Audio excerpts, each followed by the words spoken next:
سوى الكريم من طيبة قبل المغيب طالبا قرب الحبيب بقربه نفس تطيب وتدعو الله فيجيب أنوار طه لا تغيب بلغنا لقاء يا مجيب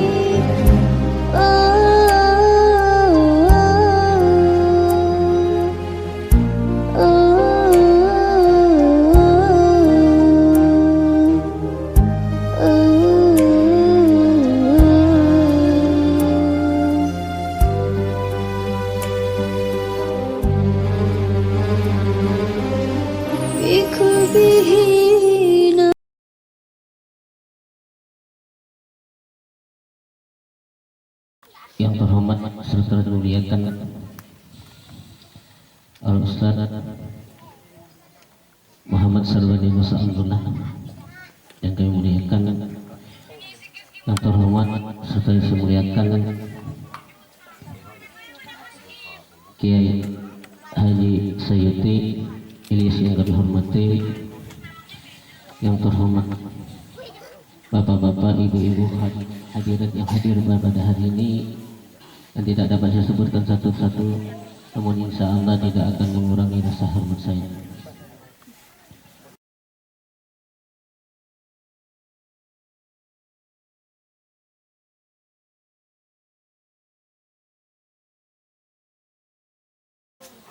A'udzubillahi minasyaitonirrajim. Bismillahirrahmanirrahim.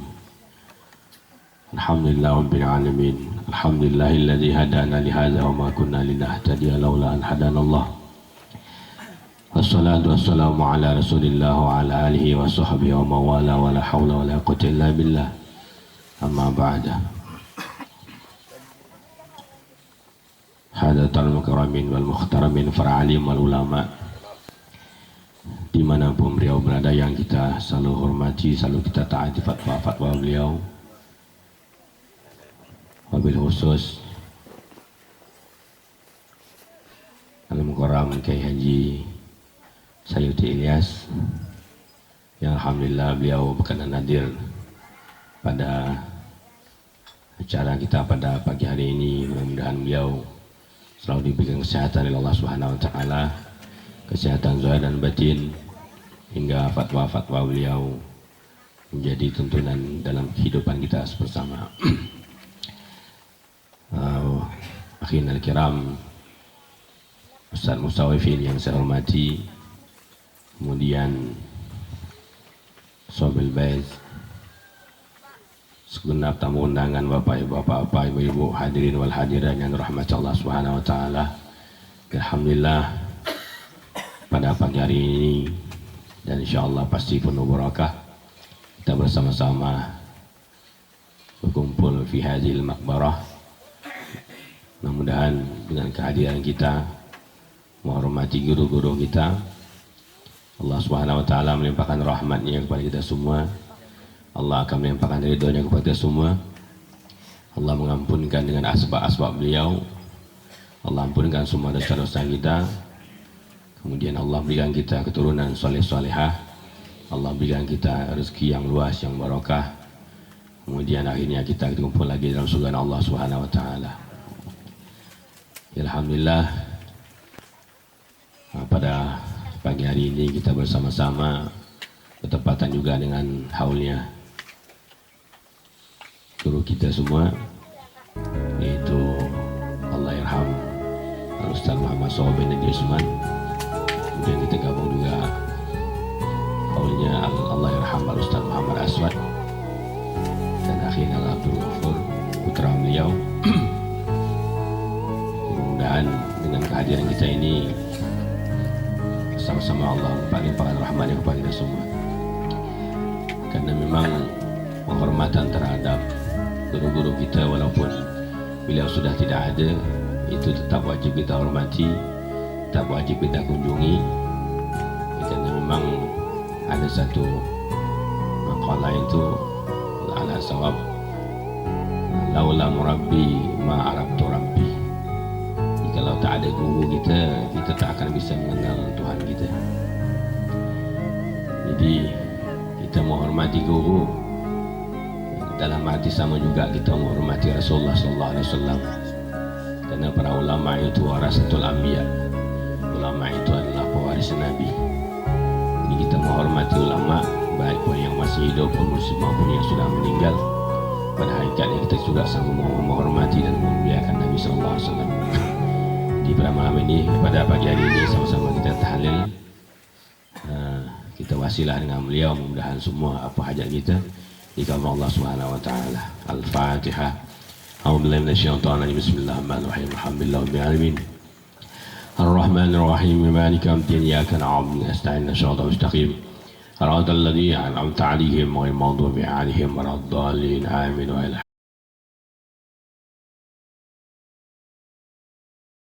Assalamualaikum warahmatullahi wabarakatuh.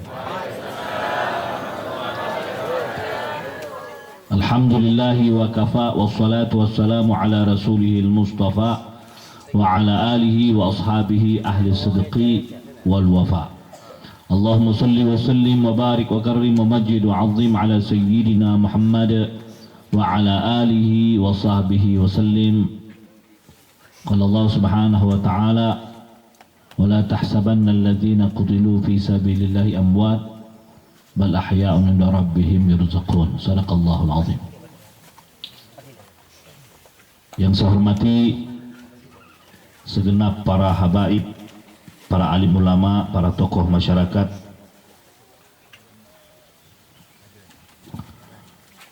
wa nakhusuhum bidzikri, guru kita bersama Al-Ustaz Sarbani bin Musa yang dimuliakan Allah Subhanahu wa taala, juga orang tua beliau Bapak Musa yang hadir bersama kita.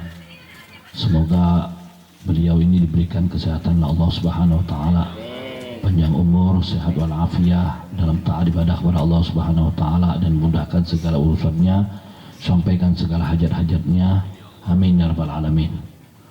Yang saya hormati Al-Ustaz Musawifin, para orang-orang tua kami yang mohon maaf tidak dapat kami sapa satu persatu, namun tidak mengurangi rasa hormat kami kepada antum sekalian. Alhamdulillah, di pagi hari ini kita bisa duduk di dhareh ini dalam rangka tahlil hauliyah untuk guru kita bersama almarhum al-maghfurlah Haji Muhammad Saud bin Uthman, sekaligus juga ayahanda almarhum Aswad bin Haji Muhammad Saud beserta putra beliau Abdul Ghafur bin Aswad. Semoga Allah Subhanahu wa taala ampunkan dosa-dosa mereka, dijadikan kuburannya raudhah min riyadhil jinnah. Amin ya rabbal alamin. Hadirin,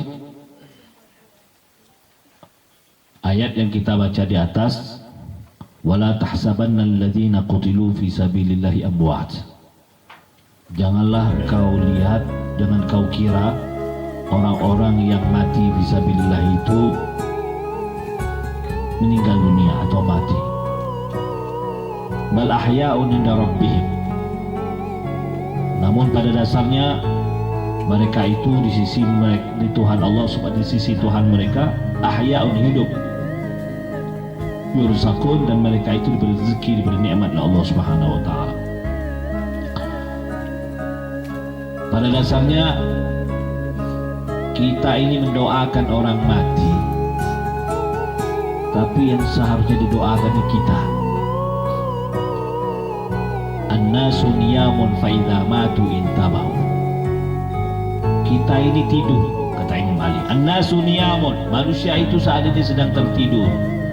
Fa idza matu intabahu, jika mereka mati nanti masuk dalam kubur, baru mereka sadar, oh baru bangun aku. Hidup ini mati, yang mati itu adalah hidup. Kehidupan sesungguhnya setelah roh anda dicabut oleh Allah Subhanahu wa taala, berpindah anda ke alam barzakh, itulah kehidupan sesungguhnya. Lalu saat ini mimpi, Ketika ditanya berapa lama kau di dunia, nanti mereka yang di alam barzakh saling bertanya, berapa lama kau di alam dunia? Illa ashiyatan aw duhaha. Ada yang bilang hanya sesore saja. Ada yang mengatakan sepagi saja, sebentar. Jadi kalau hitungan satu hari di akhirat sama dengan 1000 tahun di dunia, 1000 tahun di dunia sama dengan satu hari di akhirat. Kalau kita hanya 60 tahun, anggaplah 70 tahun, berarti hitungan akhirat berapa jam kita hidup di dunia ini? Berarti kan sepagi sesore. Kalau beliau mengatakan sekian menit saja, udahlah saya tambah sedikit, sepagi sesore. Illa asyiyatan au duhaha, hanya sepagi atau sesore saja, enggak lama. Yang sedikit inilah yang akan kita pertaruhkan di hadapan Allah Subhanahu wa taala. Anda tidak akan ditanya berapa tahun kau hidup di dunia ini. Anda ditanya dalam waktu sepagi itu apa yang kau buat, dalam waktu sore itu apa yang kau buat. Allah tidak bertanya, bukan hitungan jumlah dunianya, tapi jumlah akhirat. Kau hanya hidup sesore, kau hanya hidup sepagi, apa yang kau buat? Pagi tidur, sore tidur semua dulu. An-nasu niyamun, ternyata kita memang tidur saat ini. Kita tidur, tak sadar dengan diri kita ini apa yang kita buat. Kita mengejar sesuatu yang tak pernah dapat kita raih sepenuhnya. Yang hanya kita kejar hanya fata morgana saja. Bapak Ibu hadirin hadirat rahimakumullah, bukan berarti kita tak boleh cari dunia, tapi kita harus paham definisi dunia itu apa. Ad-dunya kullu ma yuqarribuka ila Allah walau kana suratuhu al-akhirah. Ad-dunya kullu ma yuqarribuka ila Allah walau kana suratuhu ad-dunya. Dunia itu segala sesuatu, saya ulangi, maaf. Al-akhiratu kullu ma yuqarribuka ila Allah walau kana suratuhu ad-dunya. Akhirat itu segala sesuatu yang mendekatkan engkau kepada Allah walaupun gambarnya, tampilannya dunia. Wad dunya kullu ma yub'iduka 'anillah walau kana suratuhul akhirah. Dunia segala sesuatu yang bikin kau jauh dari Allah walaupun nampak luarnya seperti akhirat. Pakai baju gamis macam saya nih, pakai kopiah putih, ceramah, ustaz hebat, surga, tapi minta puji jadi dunianya. Bapak kerja turun dari rumah di pagi hari dengan niat mencari rezeki untuk anak dan istri. Wa anta fisabilillah, kau terhitung di jalan Allah hatta yarji, sampai dia kembali. Meninggal dia di tengah jalan, maka dia mati syahid. Cari dunia, tujuan untuk anak dan istri nafkah, maka terhitung akhirat. Jadi yang disebut dengan akhirat bukan tampilannya. Segala yang sesuatu yang mendekatkan kau kepada Allah, maka itu adalah akhirat, walaupun tampilan dunianya seperti dunia.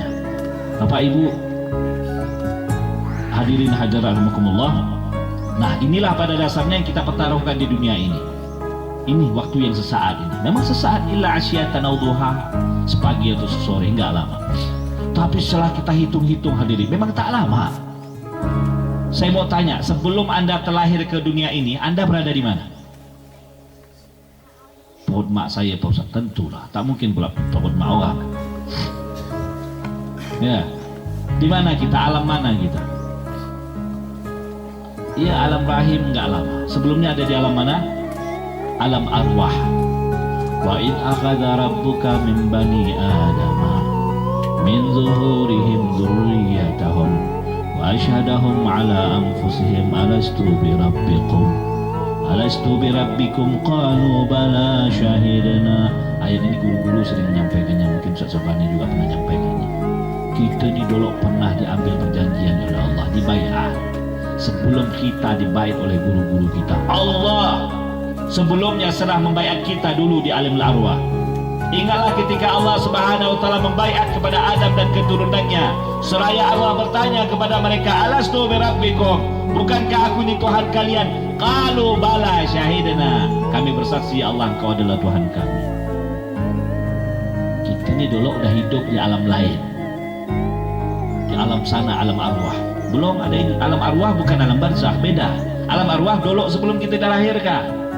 Ini anak cucu kita yang belum lahir masih nunggu di sana mereka. Saya nggak cerita bayatnya, saya cerita tentang di mana mereka sana. Kalau cerita bayat itu cerita lain. Cerita mereka sudah hidup di alam sana. Sampai akhirnya mereka dititipkan di rahim. Karena untuk proses masuk ke dunia nggak bisa langsung dalam arwah langsung saja begitu. Harus ada fasilitas mediatornya. Mediatornya itu jasad. Mediatornya jasad ditumpangkan di jasad itu sampai dia 4 bulan di perut emaknya. Wa nafakhtu fihi min ruhi, aku tiupkan pada diri manusia roh. Ini kan tidak usah kita bahas tentang ini, pokoknya ditiupkan roh. Makanya dalam hadis disebutkan apabila nanti usianya 40 hari pertama segumpal darah, 40 hari kedua segumpal daging, 40 hari ketiga 4 bulan 120 hari ditiupkan roh masuk ke jasad rahim. Yang kita tanya dulu di mana itu roh tuh? Roh kita ada di mana? Tuh tadi ayatnya di atas. Di alam sana yang mana telah berjanji kepada Allah untuk menjadikan Allah sebagai Tuhan kita. Kita udah berjanji sama Allah, ya Allah Engkau adalah Tuhan kami. Nanti kalau sampai di dunia, apalagi akhirat, betuah kami hendak menyembahmu ya Allah. Pastilah kami akan menyembahmu. Ampun. Kena dunia lupa semuanya. Nanti ada ayatnya, inna kunan hadza ghafilin. Lanjutan ayat yang tadi, ya Allah maaf. Nanti kan dijanji nih, ditagih nih. Habis kita kemarin di alam arwah, sekarang di dunia, nanti di akhirat Allah tagih. Mana dulu janji kau mana? Allah, manusia menjawab dalam ayat ini, inna kunna an hadza ghafilin. Kami lupa ya Allah. Mohon ampun. Tidak bisa lagi. Yang namanya penyesalan selalu datang belakangan. Nanti menyesalnya nanti. Di akhirat nanti. Oke. Subhanallah, titipkanlah di perut mak kita. Ini sebagai media untuk sampai ke dunia. Ke bumi ini. Medianya jasad ini. Saya pernah ditanya, Pak Ustadz, dulu waktu Adam diciptakan di surga, iya. Kenapalah diturunkan ke bumi? Mau jawaban yang mana nih? Sebab dia diturunkan kenapa yang dipilih ke bumi? Semuanya lah, saya jawab satu dulu. Sebab diturunkan, nggak usah kita bahas. Nanti ke sana lain pembahasannya. Di sini yang saya bahas, kenapa yang dipilih di bumi? Sederhana jawabannya. Kenapa enggak di Mars? Kenapa tidak di Pluto? Kenapa tidak di mana-mana? Masih banyak planet-planet di alam semesta ini yang jauh lebih hebat daripada, lebih besar, lebih kuat, lebih hebat daripada bumi ini. Kenapa bumi yang dipilih?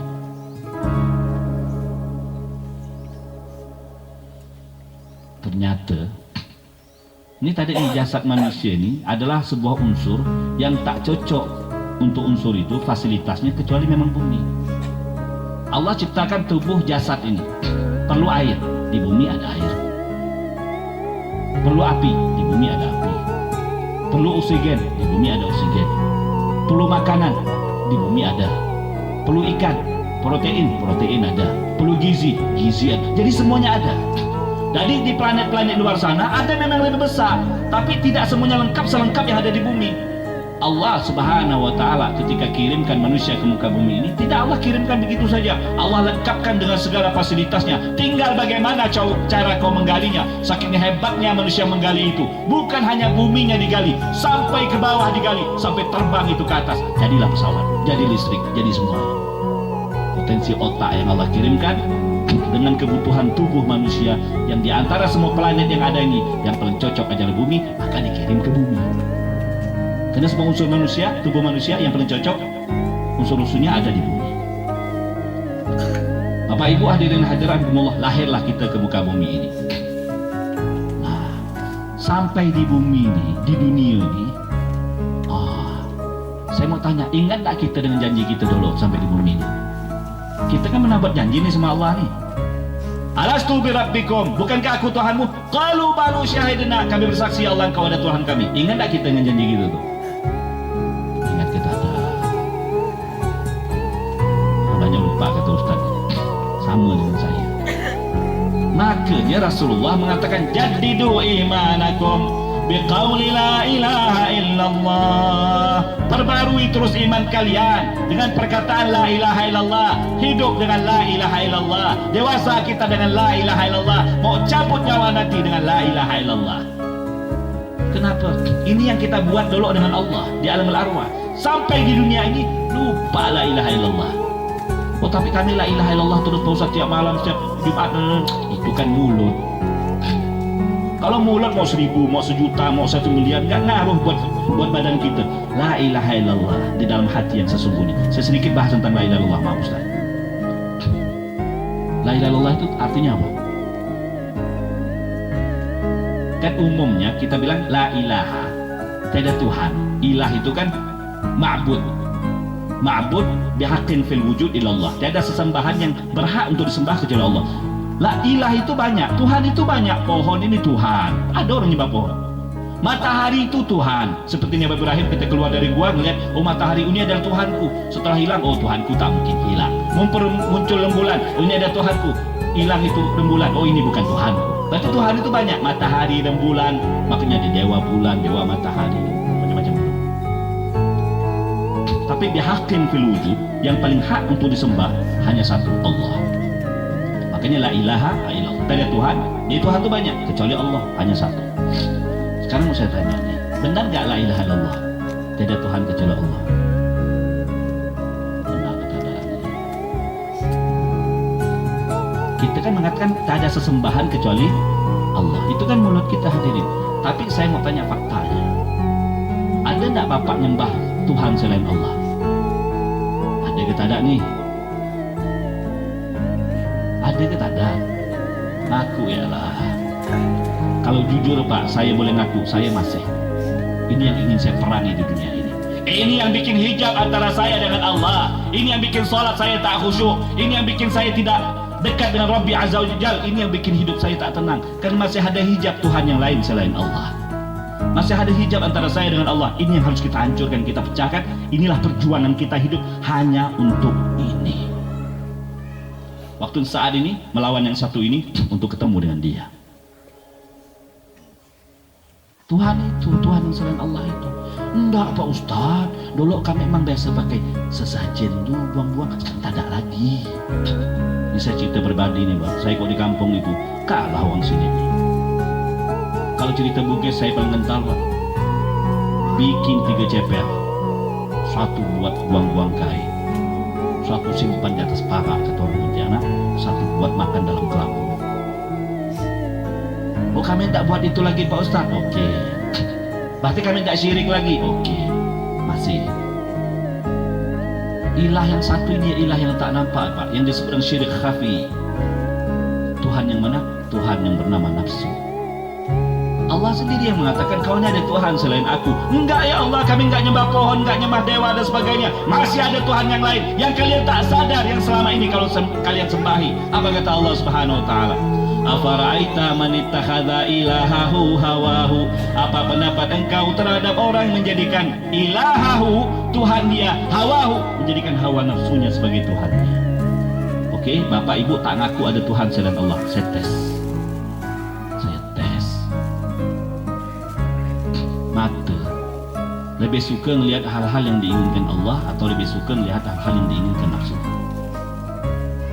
Ayo jujur lah, ini handphone nih. Ayo, hah? Udah berarti bertuhan kepada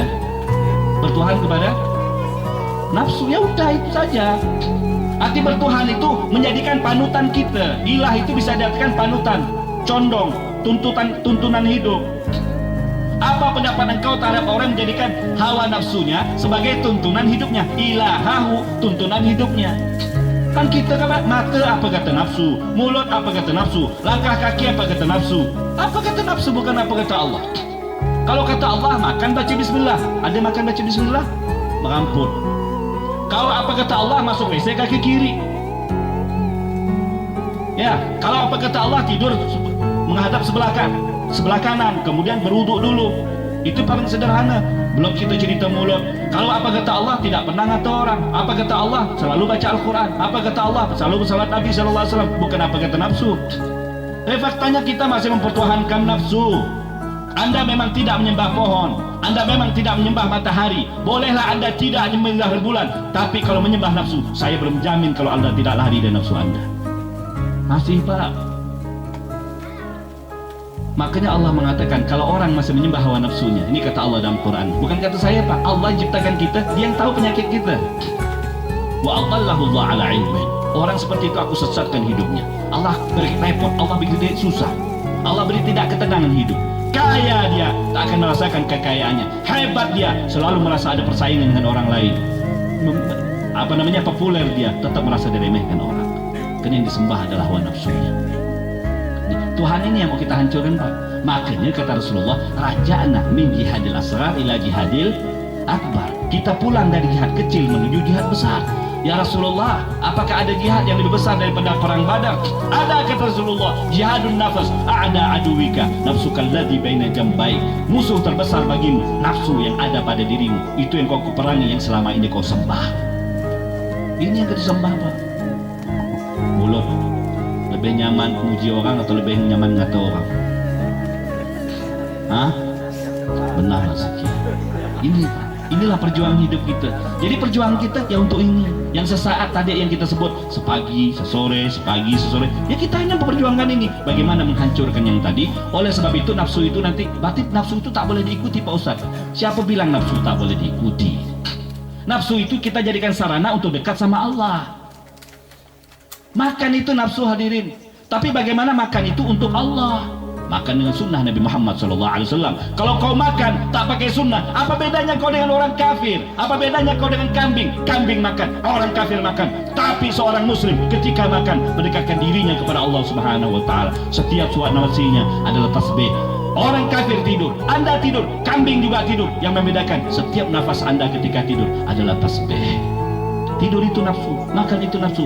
Tapi kalau kita pandai memanagenya, nafsu itu menjadi nafsu yang mutmainnah, mendekatkan diri kepada Allah Subhanahu wa taala. Kalau tidak, maka nafsu itu berada di level berada di level amarah, maka dialah yang menghancurkan Anda dengan nafsal amaratun bisu. Bagaimana kita meningkatkan level nafsu? Diperangi.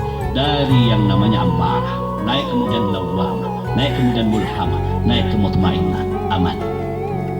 Ya ayyuhan nafsul mutmainnah, irji'i ila rabbiki radiyatan maradiyah, wadkhuli fi ibadi wadkhuli jannati. Wahai jiwa-jiwa yang sampai ke level mutmainnah, kembalilah engkau kepadaku dan kembalilah engkau ke dalam surganya Allah Subhanahu wa taala. Jadi yang dipanggil masuk surga adalah yang sampai ke level mutmainnah.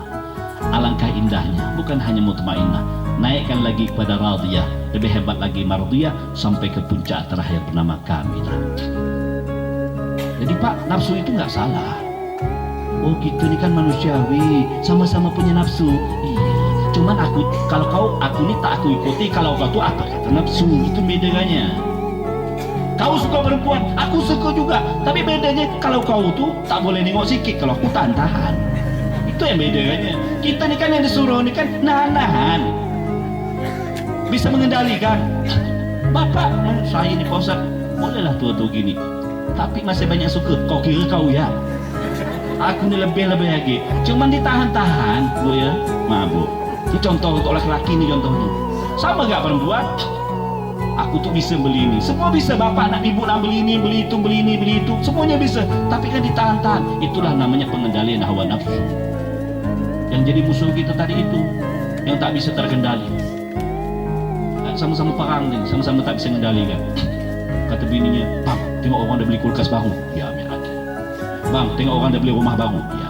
Bang, orang dah beli motor baru. Sekali bini lelaki ngomong, tuh lihat orang dah beli bini baru dah.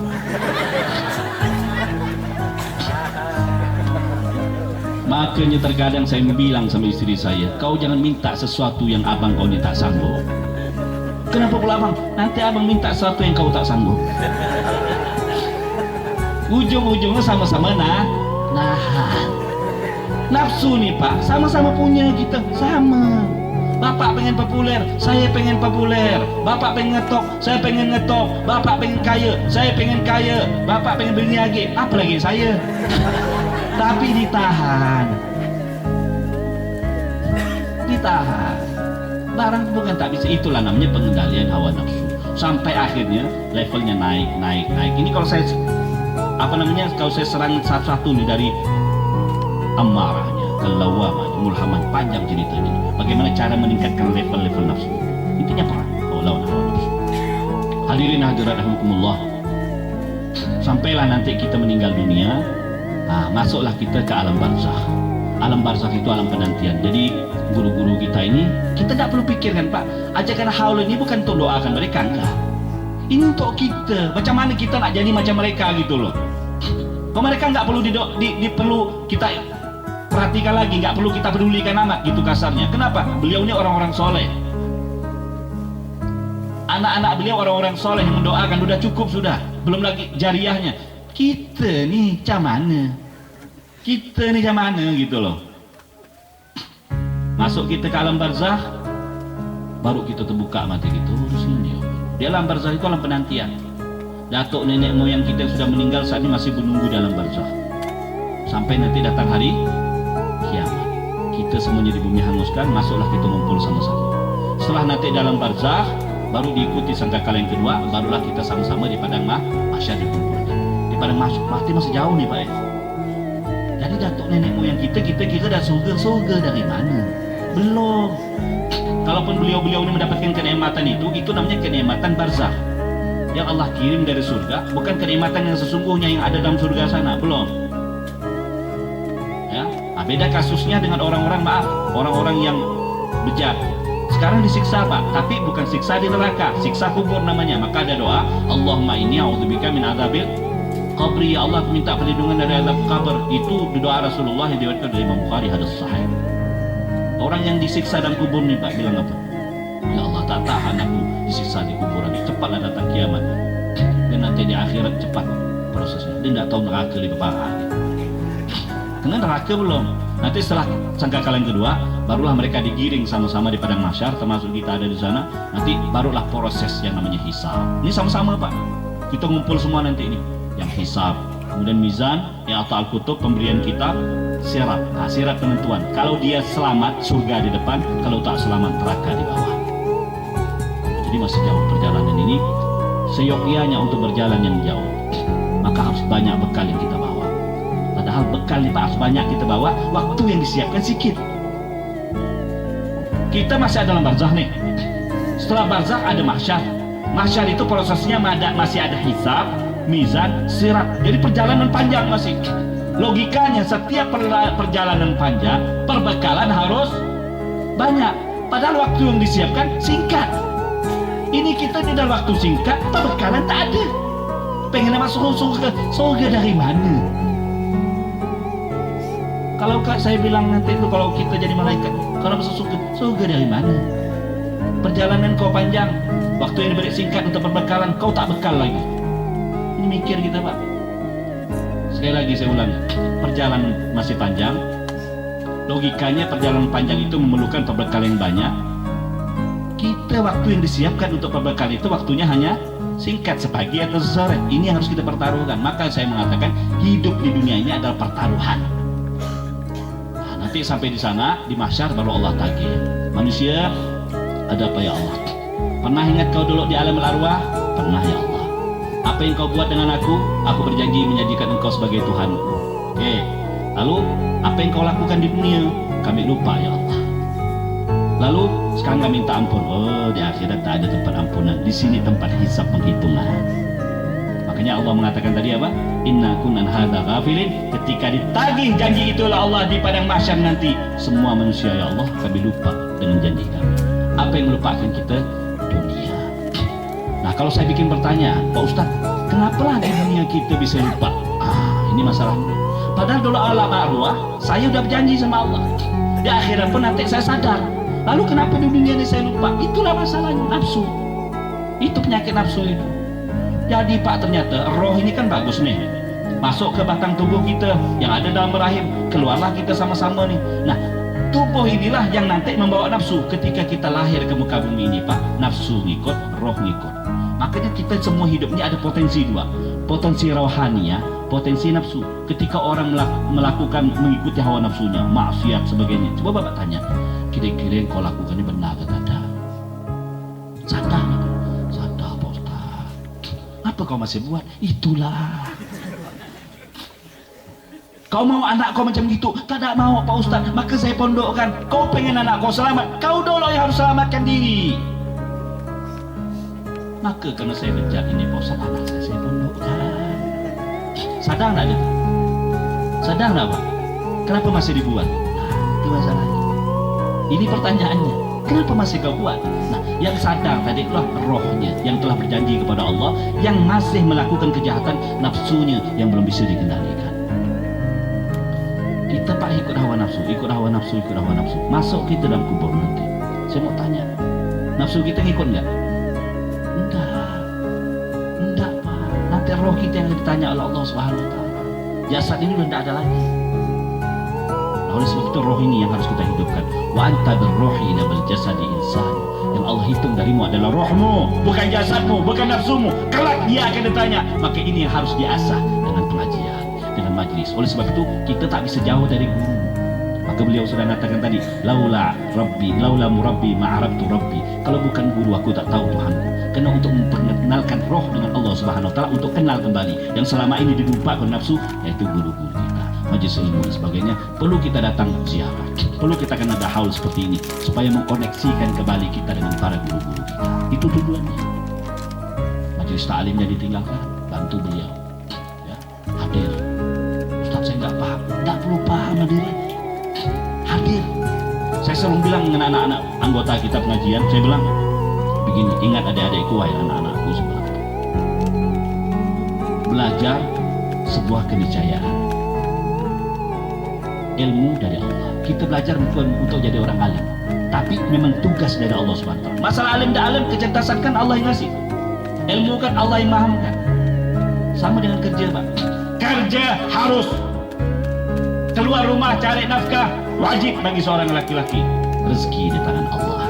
Kau kerja bukan cari rezeki, karena rezeki itu sudah diatur Allah. Tapi kau kerja menjalankan kewajiban. Kau sudah menjalankan kewajiban sebagai suami, keluar rumah mencari nafkah, ternyata tak dapat, kewajiban kau lepas. Tapi kalau kau tak turun, sementara anakmu tak makan dan sebagainya, istrimu, kau berdosa. Saya kerja tak ada dapat Pak Ustaz. Kerja adalah kewajiban, hasil Allah yang menentukan. Kita kerja bukan cari rezeki Pak, karena rezeki Allah tentukan. Tapi kerja menjalankan kewajiban, ikhtiar kita. Sama dengan dakwah. Dakwah kami ini Pak, dakwah bukan untuk ngasih hidayah, hidayah tangan Allah. Dakwah itu tugas dari Allah kepada orang yang punya ilmu, kepada umat Nabi Muhammad. Masalah nanti hasil Allah yang tentukan. Innaka lan tahdi man ahbabta walakin Allah yahdi man yasha. Jadi kerja kita di dunia ini belajar, kerja, dakwah, hasil Allah yang menentukan. Bapak Ibu hadirin hadirat rahimakumullah, mungkin saja dapat sampaikan. Sangat banyak yang ingin saya sampaikan. Kalau tadi temanya bukan ini, tidak tahu lah lari ke sini. Mudah-mudahan diundang lagi, nanti barulah saya ngomong lagi. Bapak Ibu hadirin hadirat rahimakumullah, pesan kami untuk kita semua, bahwasanya ini adalah bentuk bakti seorang anak kepada orang tua. Jadi anak itu ada dua, anak biologis, kemudian anak didikan. Apa uka thalathun, orang tua kalian ada tiga, yang melahirkanmu, orang tua yang kau lahir anaknya, yang kau kawinnya anaknya itu mertua, yang ketiga adalah guru. Jadi ini adalah orang tua kita. Jadi apa namanya, kita terus berbakti kepada orang tua walaupun orang tua kita sudah meninggal dunia. Ada Rasulullah pernah ditanya, ya Rasulullah, adakah cara aku berbakti kepada orang tuaku? Ada, kata Rasulullah. Pertama, as-salatu alaihim, kau salatin keduanya. Kau sudah dikumpulkan, istighfar lahumah, selalu kau mintakan ampun untuk keduanya. Yang ketiga, silaturahim allati la tusalila bihima, menyambung silaturahmi, dan yang sebab orang tua kita menjadi dekat. Ingat Pak Bu ya, ini penting, terakhir nih saya pesankan. Salah satu bakti yang paling penting kepada orang tua yang sudah meninggal dunia. Kalau orang tua masih hidup, saya tak usah beritahu Pak bagaimana cara bakti. Bapak udah tahu Al-Quran pesannya, jangan berkata uff, berkata yang lembut, menunduk untuk keduanya. Untuk pejabat boleh, tapi tak ada perintah Allah. Tapi menunduk untuk orang tua itu perintah Allah. Kalau sudah hidup, ini Allah pesankan. Ini yang sudah mati Pak, tetap baktinya masih. Salah satu yang paling penting bakti kepada orang tua sudah meninggal dunia adalah menyambung silaturahmi dengan yang sebab orang tua kita jadi dekat dengan mereka. Contoh begini, Rasulullah pernah duduk satu saat di majlis, tiba-tiba datang seorang wanita ajus tua. Rasulullah bentangkan syalnya, ini syal dibentang oleh Rasulullah. Kemudian wanita itu duduk. Setelah bubar, sahabat bertanya, "Ya Rasulullah, kenapa kau muliakan wanita itu?" Rasulullah mengatakan, "Dia adalah teman istriku Khadijah almarhumah." Padahal kawan istrinya, cara beliau berbakti dengan istrinya yaitu memuliakan kawan-kawannya. Apalagi orang tua kita. Bapak muliakan kawan-kawan bapak-bapak kita, orang tua kita. Kita datang, mana rumahnya di kakap, datang ke sana. Kenapa kau datang ke sana? Bukan karena kakapnya, bukan karena bapak tua itu, tapi karena dia adalah kawan daripada bapakku. Itu baktimu kepada orang tua yang ada dalam kubur. Itu kawan dia. Apalagi kalau dia pak muda bapakmu, apalagi kalau dia keponakan bapakmu, apalagi kalau dia sepupumu. Kau dekat dengan dia sebab bapakmu, kau datangi dia bukan karena dia sepupumu, karena dia adalah keponakan daripada bapak. Apalagi kalau saudara kandung, hadirin, jangan lupa saudara kandung. Ingat itu. Kau menjadi dekat dengan dia bukan karena dia saudara kandung, karena dia anak daripada bapakmu. Kau bantu dia, santuni dia. Saya bilang sama istri saya, ingat ya, kalau saya bantu adik saya, demi Allah, bukan karena lihat dia. Kau jangan nak ngeritisi aku, jangan kau nak kalau aku bantu dia. Aku melihat dia karena dia adalah anak daripada emakku, karena emakmu, karena bapak kita. Tapi kalau sampai saudara kandung tak tahu siapa, kau kirimkan siksa buat orang tuamu yang ada dalam kubur, waliyadzubillah.